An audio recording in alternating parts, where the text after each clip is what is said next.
A rusty knife? I don't think we'll be able to use it while it's like this. It's futile. Futile? You know, a waste, useless, pointless. Oh. Any particular reason you wanted to bring that up? Oh, no reason really. I was just thinking about futility. Huh? Why were you thinking about futility? Well, it has something to do with the Titanic. The Titanic? Yep. Have you ever heard the story that the sinking of the Titanic was predicted? No, I haven't. What is it? In 1892, 14 years before the Titanic sank, a novel was published. It was called Futility. It was written by an American novelist named Morgan Robertson. The story was about a big cruise ship colliding with an iceberg and sinking. Of course, if that was the only similarity, there wouldn't be any reason to mention it. It wasn't, though. The name of the ship, its nationality, course, departure time, size, displacement, maximum speed, number of passengers and crew, the number of lifeboats, even the location of the accident itself, and the cause and the location of the damage. Everything matches the Titanic almost exactly. It was almost as if he'd seen the whole thing happen. But this book was written 14 years before the Titanic sank. But that's not all. It wasn't just futility that predicted the sinking of the Titanic. There were two other similar stories written by a man named William Thomas Stead. Both of them before the accident. One in 1886 and one in 1892. Stead wrote two stories that had striking similarities to the Titanic disaster. In one, two ships collided. Many of the passengers died because there weren't enough lifeboats. In the other, a ship collided with an iceberg and sank. I don't know. I mean, I'll give you that it seems a little weird, but I'm pretty sure it wasn't too uncommon for ships to hit icebergs back in the day, or even other ships. Right, I knew you'd say that. Hmm? But what if Stead had some sort of special powers? To be more specific, what if he had the ability to do automatic writing? What? Automatic writing? Wait, are you talking about when someone's possessed by a spirit and then they write a bunch of stuff without knowing what they're writing? Yes. What do you mean, yes? That stuff's a load of bull. Okay, let's say, hypothetically, that automatic writing isn't a total load. These guys still couldn't have predicted the sinking of the Titanic. When this Stead dude wrote his thing, nobody had died on the Titanic yet. So if automatic writing is about being possessed by dead people, who the hell possessed him so he could write that stuff? That's not it. What's not it? Stead wasn't possessed by a spirit. He was doing the possessing. Oh. What are you smoking? William Thomas Stead was a passenger on the Titanic. He just wrote down what he saw with his own eyes 20 years before it happened. Well, well, why don't we talk about this some other time, okay? Huh? But... Come on, let's get back to it.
Oh, it's cold in here.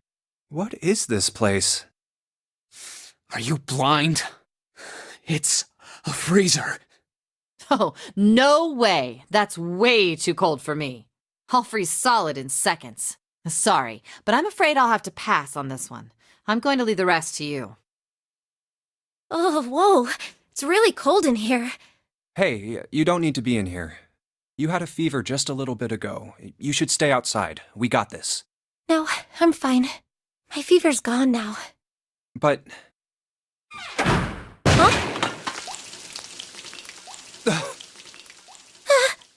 Huh?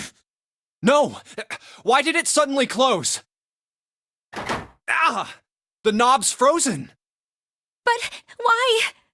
It looks like the pipe next to it broke, and... Hey, Lotus! You're out there, right? Open the door! What do you want? What's going on? The door won't open! Try opening it from that side, please! Oh, fine. Like, if you say so. Hold on.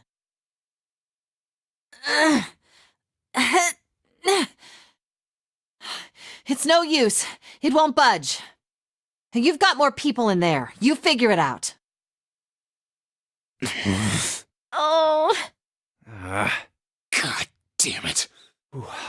Anyway, let's find a way out. If we don't get moving, we're gonna be permanent residents. Two heads are better than none. I'm sure we'll figure something out. Yeah, you're right. Let's just take a good look around this room, okay? Right.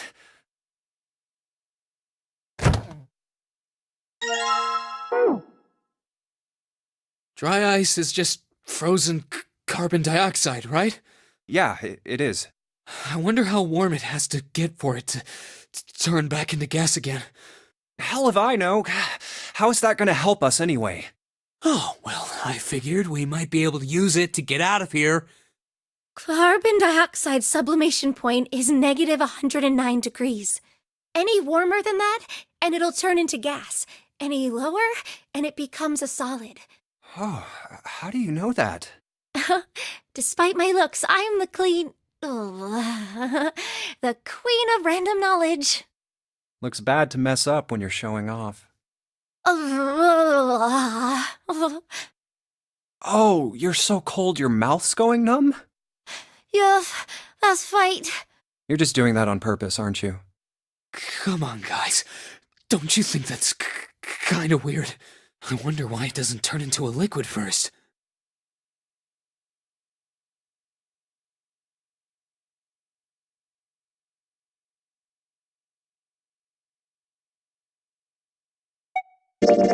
It is kind of weird. But it can turn into a liquid.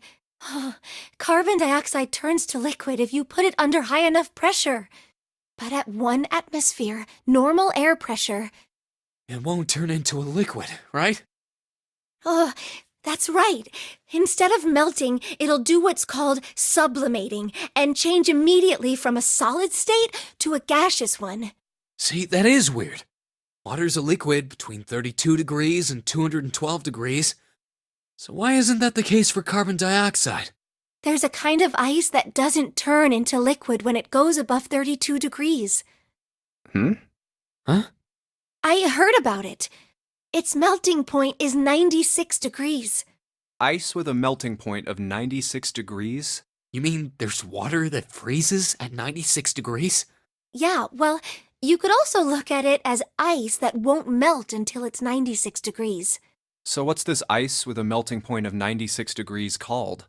I heard it's called Ice 9. Ice 9? Originally, Ice 9 was a made-up substance invented by a science fiction author. But recently, scientists have discovered that such a substance actually exists. Wait, hold up. So is this thing called Ice 9, or is it water? Like I said, if the ice is over 96 degrees, it'll be liquid. If it's under that, it'll solidify. So you could think of it as a polymorph of H2O. Here, Think of it like diamonds and graphite. They're both made of carbon, right? But depending on the structure of the crystallization, the hardness and structure are completely different. So you're saying normal water and this Ice 9 are like that? Yup. Have you heard the story about the crystallization of glycerin? For 150 years after the discovery of glycerin, people cooled it, warmed it. They did all sorts of things to it. But whatever they did, it never crystallized.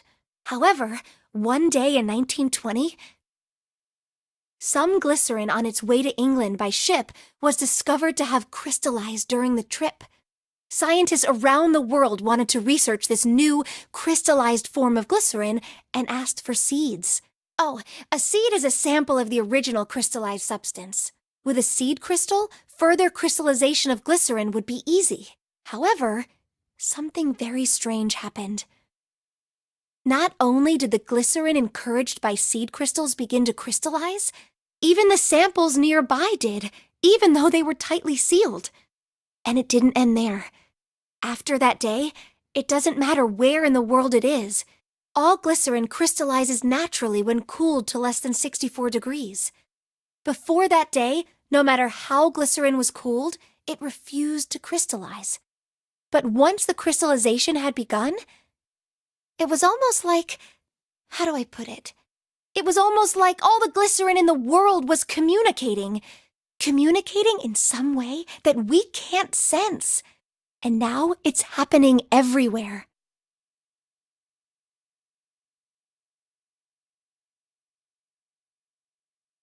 Wow, that's pretty interesting. But, what does that have to do with Ice 9? What she's saying is that it's a lot like Ice 9. What happened, I mean. A lot like? Oh, that would be bad. If water everywhere started freezing at 96 degrees? Man. It'd be the end of the world. At any rate, we're not gonna have to worry about the end of the world unless we can get out of here pretty damn quick. Alright guys, I think that's enough of that. I didn't think we'd get quite this far off topic. I mean, I know I'm kinda at fault here, but we can't be screwing around anymore. So seriously, I might go by the name Santa right now, but I didn't grow up in Iceland. I freaking hate the cold. So let's get cracking, alright? We gotta find a way out of here. Selfish, isn't he? Ice 9 is interesting and all, but we can discuss it more once we get out of this freezer.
Put water into the bottle with dry ice, and make sure the lid's closed.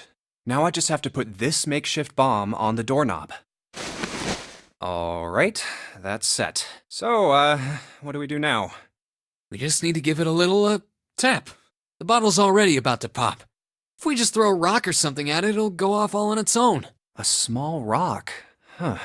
A small rock. Alright, this ought to do the trick. Ah, some dry ice, huh? Not a bad idea. All right, guys, stand back. Actually, we should probably hide somewhere. Where exactly do you expect us to hide, genius? There isn't really anywhere big enough. Yeah, there is. Look, right here. We can hide in there. Come on, get inside, quick. All right, here I go. 3, 4, 5. You're counting the wrong way. Oh, oops. That is a really sad excuse for a joke, man. Sorry, dude. All right, for real this time. You guys ready? Yes, whenever you're ready. Just throw the damn thing. All right, here I go. 3, 2, 1.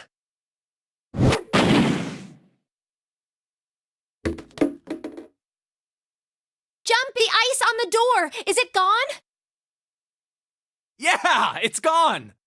The blast must have shattered it. Yes! All right, let's see if it opens. Hooray! We're out! Move! Oh, god damn it! Hot, hot, hot, hot, hot, hot! Fuck! Well, you did just grab the grill. What did you think would happen? Hey, where's Lotus? Welcome back. I was starting to get tired of waiting for you guys. What were you doing? What do you mean, what was I doing? I was waiting. We were gonna die! Oh, yeah? But you didn't. So everything worked out all right, didn't it? What the hell? Just kidding. It might not look like it, but I was really worried. Oh, don't give me that crap. I'm telling the truth. I mean, if you died, then I'd be in trouble too. If you died, then I'd be stuck here, and I'd die too. See? I did all I could. I even looked around to see if there was anything I could use to pry open the door. But I couldn't find anything. So, all I could do was wait. I mean, what else did you want me to do? Call the cops? Fine. But there's one thing I have to ask you. What's that? You didn't close the door, did you? Wait, what? You think I closed the door on you? Why would I do something like that? It closed on its own. I told you before, if you die, then I die too. Yeah, I guess so. If she'd really wanted to kill us, all she had to do was bar the door from the outside. But she didn't. Well, she didn't do anything. She's only lazy, or negligent at least, not an attempted murderer. Well, I'm sorry. I'm sorry I doubted you. Oh, yes, well, that's all right. As long as you understand. Hey, no more screwing around, you two. Break time's over. Especially for you, lady. You've just been sitting on that fat ass of yours while we were freezing to death. How rude! I was plenty busy. Yeah. How about you put all that energy into something besides bitching? Let's go.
I think we've been here before.